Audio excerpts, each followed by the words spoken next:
सोचिए, 10,000 फीट की ऊंचाई से गिरना और फिर भी जिंदा बच जाना, ये नामुमकिन सा लगता है। लेकिन ये कहानी है एक 17 साल की लड़की की जिसने मौत को मात दी और जिंदा बच निकली, वो भी दुनिया के सबसे खतरनाक जंगल अमेज़न से, जिसका नाम था जूलियन कोप्स्के।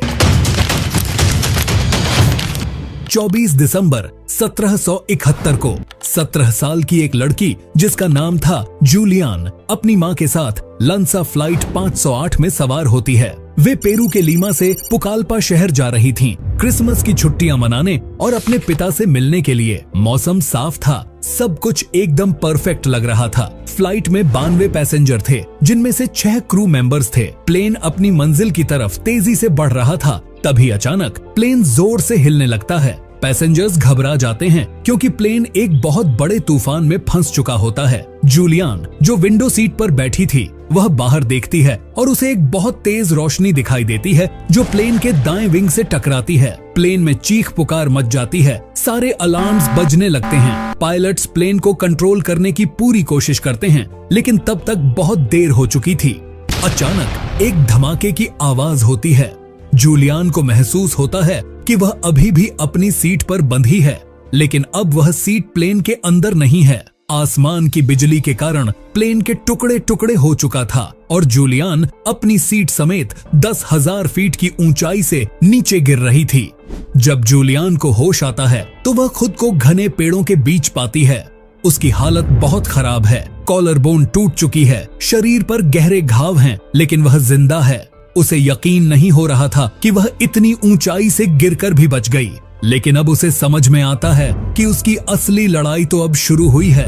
वह इस वक्त दुनिया के सबसे खतरनाक जंगल अमेज़न रेन फॉरेस्ट में थी। उसे पता है कि उसे यहाँ से निकलना होगा, लेकिन वह जानती थी कि यह कोई आसान काम नहीं है। उसने अपने पिता से सुना था, जो एक बायोलॉजिस्ट थे, कि अगर कभी जंगल में गुम हो जाओ तो सबसे पहले पानी का कोई सोर्स ढूंढो और उसे फॉलो करते रहो। तभी अमृता को दूर से गिद्धों की आवाज सुनाई देती है। उसे याद आता है कि उसकी माँ ने कहा था, जहाँ गिद्ध होते हैं वहाँ कोई न कोई डेड बॉडी जरूर होती है। वह आवाज की दिशा में चलना शुरू करती है और थोड़ी देर बाद उसे 3 पैसेंजर्स की डेड बॉडीज दिखाई देती हैं। जूलियन डरते हुए पास जाती है, यह देखने कि कहीं उनमें से कोई उसकी माँ तो नहीं है। उसे राहत मिलती है कि उसकी माँ वहाँ नहीं है। पास में उसे एक बैग नजर आता है जिसमें कुछ कैंडीज पड़ी होती हैं। पिछले 3 दिनों से भूखी जूलियन के लिए यह किसी खजाने से कम नहीं था। जूलियन एक छोटी सी कैंडी खा ली, ये सोचकर कि शायद कल कुछ मिल जाएगा।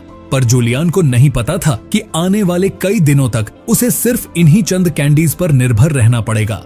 उसकी आंखें लगातार ऐसे रास्ते की तलाश में थीं जो इस डरावने जंगल से बाहर ले जा सके। लेकिन प्लेन क्रैश के 3 दिन बाद भी वो अब तक उस रास्ते को ढूंढने में नाकाम थी। तभी कहानी में ट्विस्ट आता है। जूलियन को एक नदी की आवाज सुनाई देती है और उसे अपने पिता की सलाह याद आती है, follow the water, it will lead you to civilisation. वह नदी के साथ साथ चलना शुरू कर देती है। कई दिन बीत जाते हैं, उसकी हालत खराब होती जाती है, लेकिन वह हार नहीं मानती। वह जानती है कि यही एक रास्ता है। लगातार कई दिनों तक चलने की वजह से जूलियन की हालत इतनी बिगड़ चुकी थी कि अब उसके लिए आगे बढ़ना ऑलमोस्ट इम्पॉसिबल हो गया था। इसलिए उसने फैसला किया कि वो नदी में तैरकर आगे बढ़ेगी। अगले 2 दिन तक जूलियन मुसलसल नदी में तैरती रही, बस खुद को जिंदा रखने के लिए। इस जंगल में अब उसे 8 दिन गुजर चुके थे और 17 साल की जूलियन अपने सर्वाइवल के लिए हर मुमकिन कोशिश कर रही थी। भूख से बेहाल होकर उसने आखिरकार पानी में मौजूद मेंढकों को खाने का सोचा, लेकिन उसके जिस्म में इतनी एनर्जी भी नहीं थी कि वो उन्हें पकड़ सके। इन तमाम चैलेंजेस से जूझते हुए जूलियन ने आगे बढ़ना जारी रखा। तभी एक और मुसीबत ने उसे घेर लिया। नदी में तैरते हुए जूलियन को अपने बाजू पर कुछ सरसराहट महसूस होती है, जैसे कोई चीज उसके जख्मों को अंदर से खा रही हो। घबराकर वो तुरंत नदी से बाहर निकलती है और अपने जख्मों को देखती है। देखते ही उसे पता चलता है कि उसके जख्मों में कीड़े पड़ चुके हैं। ये देखकर जूलियन जोर जोर से चिल्लाती है, लेकिन इस वीरान जंगल की खामोशी में उसकी चीख सुनने वाला कोई नहीं था। ये जानकर भी जूलियन ने हिम्मत नहीं हारी और फिर से आगे बढ़ने का फैसला किया। अब जूलियन को इस जंगल में 10 दिन हो चुके थे और वो धीरे धीरे नदी के साथ आगे बढ़ रही थी। वो ऑलमोस्ट अपनी उम्मीद खो चुकी थी, मगर थोड़ी देर बाद पानी में तैरते हुए उसे कुछ अजीब सा महसूस होता है, जैसे नदी का साइज धीरे धीरे बड़ा हो रहा है। थोड़ी दूर तैरने के बाद उसे किनारे पर कुछ दिखाई देता है। वो अपनी आंखों पर यकीन नहीं कर पाती, शायद उसकी कमजोर नजरें धोखा दे रही हों। वो आंखों को मलती है और दोबारा देखती है। इस बार साफ दिखता है, दूर किनारे पर एक बोट खड़ी है।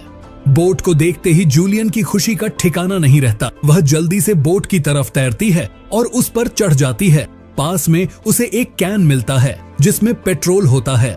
वह पेट्रोल को अपने घावों पर डालती है ताकि घावों में पड़े कीड़े मर जाएं। थकी हारी जूलियन वहीं बोट के पास इंतजार करती है। कुछ घंटों बाद 3 स्थानीय शिकारी अपनी बोट के पास आते हैं तो वह जूलियन को देखकर आश्चर्यचकित हो जाते हैं कि इस घने जंगल में इतनी छोटी सी लड़की कैसे पहुंच गई। जब वे उससे पूछते हैं तो जूलियन सिर्फ इतना ही कह पाती है, मैं लांसा फ्लाइट 508 की पैसेंजर हूँ, और बेहोश हो जाती है। यह सुनते ही वे समझ जाते हैं कि उन्होंने एक चमत्कार को देखा है। वे उसे सुरक्षित बाहर निकालते हैं और इस तरह अमृता की अनहोनी कहानी दुनिया के सामने आती है। यह सिर्फ एक सर्वाइवल की कहानी नहीं है, बल्कि यह इंसानी जज्बे और हिम्मत की कहानी है। अगर आप जूलियन की जगह होते तो क्या आप इतना साहस दिखा पाते? कमेंट्स में बताइए और ऐसी ही और कहानियों के लिए चैनल को सब्सक्राइब कीजिए।